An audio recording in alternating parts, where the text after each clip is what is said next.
Ladies and gentlemen, welcome to this week's Top 5 Camps. I'm the Ticklish Noodle Generator, and as ever, I've got some amazing builds to show you from some of the best creators in the Fallout community. Now then, I'm guessing most of you know the drill by now, but for those who don't, the first half of this video is going to be the best clean builds of the week, and the second half is going to be the best immersive builds of the week. So, without further ado, let's take a look at them, shall we? Right then, so coming in at number 5 for the best clean builds of the week, we have Purple Haze with the Lake Cabin. And as the name suggests, ladies and gentlemen, what Haze has done here is made a cabin that's, well, sitting by the lake. It's kinda self-explanatory, innit? Now, unfortunately, we don't actually get to see much of the exterior in the footage provided to us. However, the bits that I can see, it looks like a well-rounded, decently built house. Yeah, I don't mind it at all. I mean, let's be honest with ourselves. You can't really go wrong with log cabin set, and when you throw in a bit of glass, it's a perfect combination. What really caught me attention with this one, though, guys, is how well it's decorated inside. Haze has done a really bloody good job on it, as you can see. We've got some well-placed items knocking around and a fair few little merge glitches that add to the overall effect of the build. Not a bad job at all, Haze. Like I say, I can't find anything to fault about this build. I would have liked to have seen a bit more of the exterior, but overall, yeah, you smashed it. Thank you very much for entering this week. Congratulations on the number 5 spot. In the number 4 spot this week, we have Moonlight Cowboy with the Treetop Traversion Camp. I'm not going to lie to you guys, I was a little bit unsure of what to categorise this as, but Moonlight says it's a clean-shaven build, so that's what we're going to go for. So right off the bat, I love the overall shape of it. It's that traditional treehouse-looking design. Again, it's another one of those things that if you get it right, you can't really get it wrong, if that makes any sense. They always look brilliant when these things are well executed. And of course, considering it's Moonlight Cowboy that's built the bloody thing, it's going to be well executed, innit? He probably took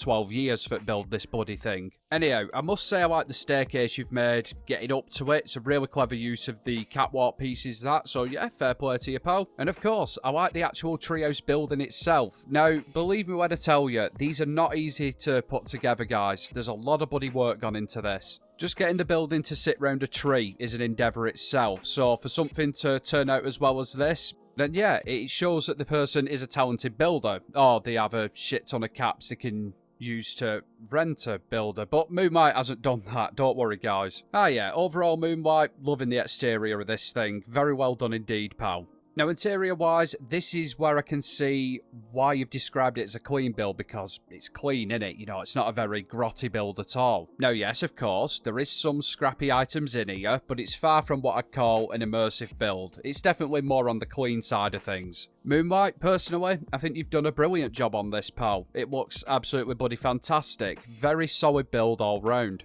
Thank you very much for entering this week, mate, and congratulations on the number 4 spot.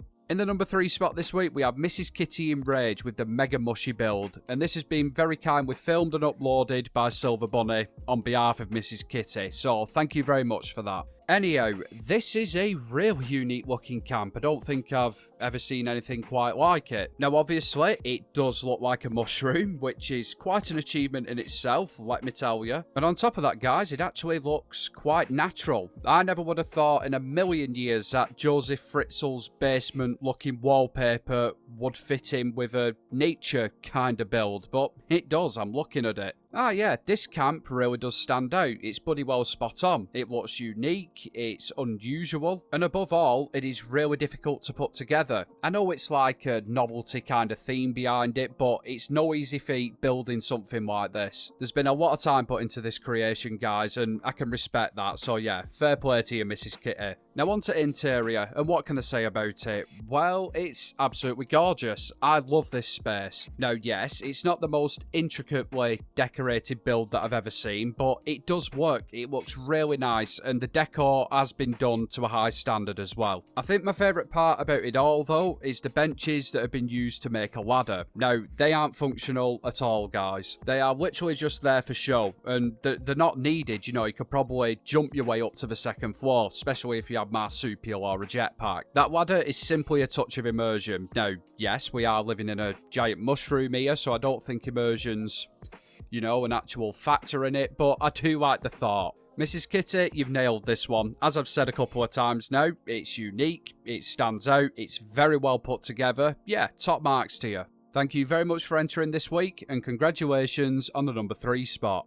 In the number 2 spot this week, we have Angel Caldwell with the Hillside Cottage. Now, I do believe this is a rendition of a real-world building. Specifically, the same lodge in Sri Lanka that Riveter based one of his builds on in a previous top 5. Now, I can't say the bloody name of it because my furniture will start floating. However, judging by this picture here, yeah, I'm going to say that this is at least loosely based on that structure. And personally, I think it was bloody fantastic. Angel has done a bloody phenomenal job of this. I mean, just take a look at it, guys. That is one gorgeous looking creation, that. I think my favourite part about the all exterior of the thing is how you've put the stone fireplaces around the support columns. That is a really nice bloody touch, and it does make it, you know, look a lot nicer than just leaving 2 metal beams there. Yeah, you can tell you've taken a lot of time with this exterior and really thought it out. I mean, guys, just take a look at the staircase as well.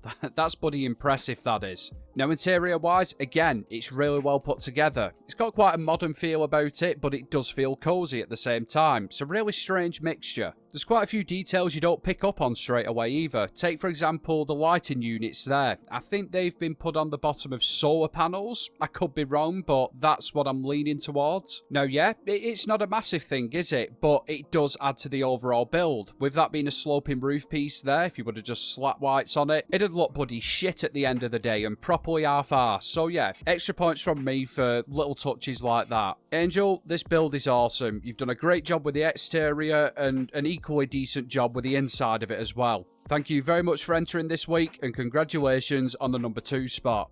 Right then, guys, so just before we get to the number 1 spot, I do want to make you aware there is 2 more clean builds to show you. However, these are going to be honourable mentions, and they're going to be put with the immersive ones later on in the video, so stay tuned for them. You don't want to miss them, believe me on that one. Anyhow, this week's winner of the clean category goes to Dark One with the Australian Outback Pub. Now, I get it, some of you are probably thinking, TNG, that's not a clean build, that's an immersive build. Well, no, it's not. Number 1, it's an Australian outback pub in the middle of Appalachia. And number 2, much like Moonlight Cowboys build, wait until you see the interior. There is no scrappiness to that whatsoever. Anyhow, now we've got that out of the way, let's take a look at the build itself. And right away, this thing is not a simple structure to put together. I mean, just take a look at it. Look at the shape of the thing. That's not something you can just throw down. That's took a lot of work, a lot of planning, and a lot of trickery to, you know, achieve that effect. And personally, guys, I think it looks fecking fantastic, doesn't it? That is a properly nice looking build, that is.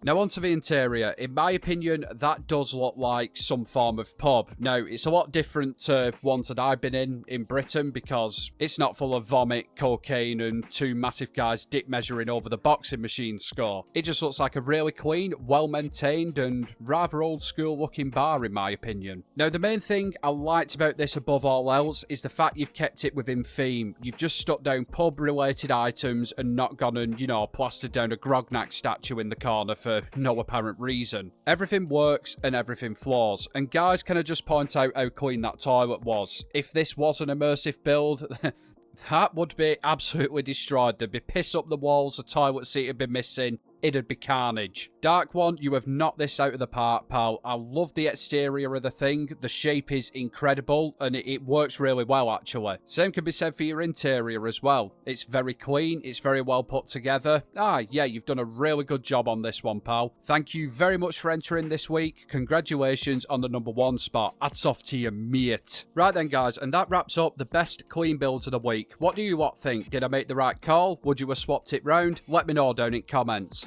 Coming up next, we have the best immersive builds of the week. However, just before we get onto that, I'm reckoning that some of you guys watching are sitting there thinking, you know what, my camp could be in the top 5. And yeah, that very well may be true. However, unless I see your builds, I don't know, do I? Fortunately, there is a way for me to hook my peepers onto them. If you go into the description of this video, you will see a link to my Discord. If you click on that and head on over to the Discord, you'll see a section at the side which says Fallout 76 weekly camp submissions. All you got to do is submit a YouTube link to your build or a video to that section, and hey presto, your build will be entered into that week's top 5. It's dead simple, innit? Anyhow, enough of future top 5s. Let's get back to the task at hand and take a look at the 5 best immersive builds of the week. And in the number 5 spot, we have Jawa 4 with the robust and safe camp on the river. Now, right off the bat, this thing looks bloody fantastic. If scrappy and law-friendly is what you're looking for, well, yeah, this one's got you covered, hasn't it? I absolutely love the mixture of random shit that's just been scattered around. We've got slopey boys, we've got scaffolding, we've got bridge pieces, for Christ's sake. Honestly, I think Jewa's used just about everything from the scrappy and immersive trick book. This looks bloody fantastic. The location choice is a good one too. I love how it's been tucked up into them rocks and has different levels to it. It does honestly look really cool, this build. It's proper raidery and thrown together. You've done a good job on this one, mate. Same can be said for your decor as well, mate. Every single room is just filled with scruffy and scrappy shite that somebody could have found, you know, knocking around it wasteland and dragged it back to camp. There is very, very little in the way of clean items in here. I think the brightest looking thing and the most intact thing is the bloody flowers you've got down. Yeah, it's a really nice effect overall. This build is properly immersive and it's properly bloody war friendly too. Jewa, you've done a really solid job with this one, pal. Thank you very much for entering this week. It is nice to see you back in the top 5, and congratulations on the number 5 spot. More than well deserved. In the number 4 spot this week, we have Silver Bunny with the Treetopia build, and this thing looks bloody fantastic, doesn't it? Jesus, just take a ganders at that, guys. Not gonna lie to you, this does look like a traditional style of real-world treehouse. Traditional in the sense of a dad who's just, you know, thrown up a death trap in the back garden for his kids to play in. Seriously, you look at this thing, and in my opinion, you see nail through bottom of shoe. However, that's what immersion is all about, rough and ready and scrappy. Now, another impressive aspect to this build is the fact that it's a pre-existing location, I do believe. Now, I could be wrong, but it does ring a bell somewhere within my brain, and if it is the place I'm thinking of, there's actually not too much here, and it is quite hard to build around. You've literally got yourselves a couple of really awkward platforms, and that's about it. So if that is the case, Bunny, even more marks for you, because I do not envy your building here. Seriously, building around any tree in general is really, really difficult. So the way that this has been executed, the way it's been put together, is very impressive indeed, Bunny. So yeah, fair play to you. The decor in this place is also very well done too. I mean, I don't really have to say much, do I? Just take a look at it, guys, as we, you know, have a little virtual scan around it now. Everywhere you look, there's a little bit of junk that's been put down, but it's been very cleverly placed. It looks natural, like a human being's actually put it down. Straight up with you now, that is a really difficult effect to pull off. All too often you see camps just loaded with shit, but none of it looks like it should be there. But Bunny doesn't seem to have had a problem with it. She's managed to place down her junk and her furniture absolutely perfectly. It all works extremely well. Thank you very much for entering this week. Congratulations on the number 4 spot. Hats off to you, mate. In the number 3 spot this week, we have Dale with the Junk Heap Heaven build. Now, this was very kindly uploaded by Moonlight Cowboy, so thank you very much for that one, pal. And all I can say is, wow, what an incredible little build. And it is really a little build. I mean, look at the size of it. What is it? 2 foundations, if that? Nah, it could actually be a little bit bigger, but even so, it is a really, really small structure, this one. However, that is not a bad thing at all. I'm guessing when we take a look around it inside, it's going to be packed to the rafters and look bloody fantastic. I mean, it's got to do, hasn't it, if the exterior is anything to go off? Just look at it. Look at the decoration. Dale has put more time into just putting junk down and making sure it's all in its correct place than some builders do on an entire build. That is absolutely stunning work, that, pal. And of course, we haven't even mentioned the location yet. Just look at it. That is perfect. Now, I don't like the Maya. I can't stand the place. However, this is one spot that I would consider actually putting my camp down at. Those spiky tree things with the tyres on them. If you like scrappy builds, just give this place a shot. Trust me, you'd be surprised how much a decent camp location can add to the whole entire build. Right then, so let's take a look at the inside of this place, and yeah, as expected, it's filled to the rafters with shite, and the level of detail in here, I can't explain to you how good this is. Now, some of you may be watching and thinking, TNG, it's just a load of shit placed down, but it's not just that. I say this time and time again, it is so hard to get this effect. Making a junky camp look, well, junky isn't like making a modern or clean build. You can't just get items and put one down and be like, yep, that's done, that is. You've got to be properly creative with placement of it, and the level of intricacy that Dale has put into this is next level. Honestly, I can't explain to you. To put it simply, it's a case of if you know, you know. If you're into these kind of builds and you do them yourselves, you'll be on my wavelength with this one. Dale, this is stunning work. Thank you very much for entering this week. You have absolutely smashed it with this creation. Honestly, the decor is some of the best I've ever seen. Congratulations on the number 3 spot. Right then, so in the number 2 spot, we have Foon with the Past Camp. And again, this is another really, really well executed scruffy build. To be honest, this week's top 5 in this category could have gone anyway. You know, there was so little separating these builders. But anyhow, let's focus on this one. Now, right off the bat, I love how you've got the conduits out with the shower curtains. I'm guessing you're making them out to be like towels, hanging out to dry or something. I hope I'm right on that one, otherwise I'm going to look like a proper dickhead, aren't I? Just let me know down in comments, Foon.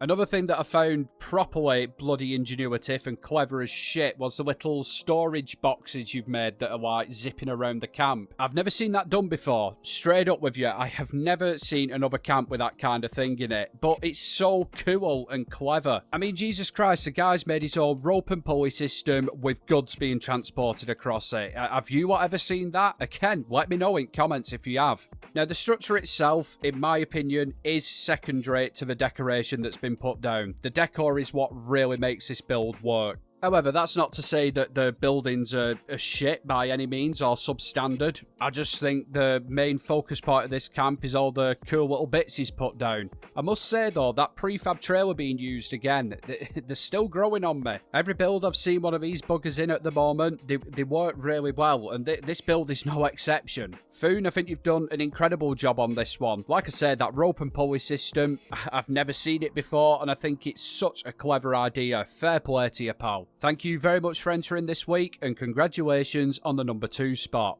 Right then, so we come to that point in the video where we find out who is in the number 1 spot. However, I'm going to have to keep you waiting for just a little bit longer, because it's time for the honourable mentions section, yes. And this week, we've got 4. Obviously, we have 2 honourable mentions from the immersive section, but we also have 2 honourable mentions from the clean section, like I mentioned before. So, let's start off with them. And the first one we're going to be taking a look at is Milne's research facility. Now, this one, much like the second clean honourable mention we've got, is built in a shelter. But don't let that distract you from the fact that Hector's running 2 spoon engines. This is just as well put together as any camp build. I mean, just look at the levels of details in this, guys. That operating table for a kickoff is absolutely bloody phenomenal. Truth be told, mate, this whole build is absolutely phenomenal. Every single part of it is perfectly well put together. And considering the fact you're primarily a scrappy builder, makes it all the more impressive. Milne, thank you very much for uploading this week. Congratulations on the honourable mention. Now, our second mention goes to Cat Eye Joy, and this has been very kindly uploaded by Lady from Nowhere, so thank you very much for that. Now, believe it or not, guys, I mean, I guess you gotta believe it, considering you're looking at it, we have got yet another research facility built in a shelter. This one, however, is on the opposite scale of Milne's. While Milne's was very high-tech and very clean-looking, this one's quite dark and scrappy. Although some of the lighting you put down looks sweet, in my opinion. It really is an overlooked aspect to camp building, that, and I'm not sure why. Cat Eye, this is a really cool shelter build. I think you've done an half-decent job on it. Fair play to you. Thank you very much for entering this week. Congratulations on the honourable mention. Right then, so now we're on to our immersive mentions. And the first one this week goes to Lady from Nowhere with the treehouse build. Now, this one is totally different to the other treehouses we've seen. It's more of a tree supporting half of a house build rather than a full-on treehouse, if that makes any sense. But I do like it because it's different. You don't see many designs like this, and it's scrappy as hell too. I mean, just take a look at it, guys. I know I said silver bunnies looks like something your dad would knock up in garden, but Jesus Christ, this looks like something Stevie Wonder would knock up. It looks ready to fall down. I'm not insulting your build is what I'm saying. In my opinion, the more ramshackled something is, the more low-friendly and more immersive it is. So yeah, top marks on that one. Lady from Nowhere, thank you very much for entering this week, and congratulations on the honourable mention. Right then, so our final mention of the week goes to Lady H with Nana's house. And Jesus Christ, Nana has been busy, hasn't she? She's took a little bloody 2-bed detached house and turned it into a frigging fortress. I mean, Christ, look at the state of that. I mean, usually you go to your grand's house for a nice cup of tea or a freshly cooked meal. I think if you went to this grand's house, however, she'd teach you the art of bloody decapitation or some shit like that. She is not messing around. I must say though, Lady H, it did make me laugh when you transition from the outside of it onto the interior. It's like bloody night and day, innit? Seriously though, you've done a bloody good job on this one. Thank you very much for entering this week, and congratulations on the honourable mention. And that, mon petit fleurs, wraps all of the mentions up. Again, thank you to you all for entering. Now then, we need to find out who's come in the #1 spot of the immersive builds, don't we? Fortunately, on that front, I'm not going to keep you waiting for any longer. This week's winner of the immersive section goes to Pebu666 with Nemo's Reef. And guys, let me tell you, the level of detail on the interior of this thing is next level. To be fair, it's not even just the interior. I mean, take a look at the exterior of the thing. While the build itself isn't anything overly complicated, just look at the decor on it. I mean, Jesus Christ, guys, Pebu's gone as far as making a boat in the water. He's got little rubber rings in the water. There's floating barrels. There is all sorts going on. There has been so much time spent on the exterior of this thing. I can't stress how long this must have taken. Now, like I said, guys, the building itself isn't anything complicated in terms of its construction, but the way that it looks, it looks like an old bloody boathouse or something that's just been left to rot. I don't know why, but I'm getting properly swampy vibes off it. You know when you see all these backwater buddy creek buildings in films and shit like that? I don't know, that's just the vibe I'm getting. And that's just the outside. Wait until you see the inside. Let's just take a look at it. Stop pissing around. I mean, wow. The level of detail in here is unreal. Take a look at this cooker, for example. He's got little gas burners on it with flame coming out of it. Quite bluntly, it's not needed. But it's been done anyway, and it adds to it. We've got conduits being used as... I don't even know what they're being used as, but they've just been put down to add to the scrap. Seriously, every single bit of this interior decor has been well thought out and perfectly executed. This is properly junky and properly lore-friendly. Pebu, thank you very much for entering this week. Congratulations on the #1 spot. More than well deserved, my friend. And thank you to everybody who's entered this week. All your builds were phenomenal, and you've got to remember the bar is getting higher and higher every single week. So if you didn't get in, just carry on, and trust me, you will get there eventually. As ever, I'd like to say a massive thank you to all my channel members and Patreons. The extra support is much appreciated. If that's anything you guys are interested in, there's a link in description, as well as links to all my other socials as well. Anyhow, as we say it north, I'll love you and leave you, and I'll catch you next one. Have fun, everybody.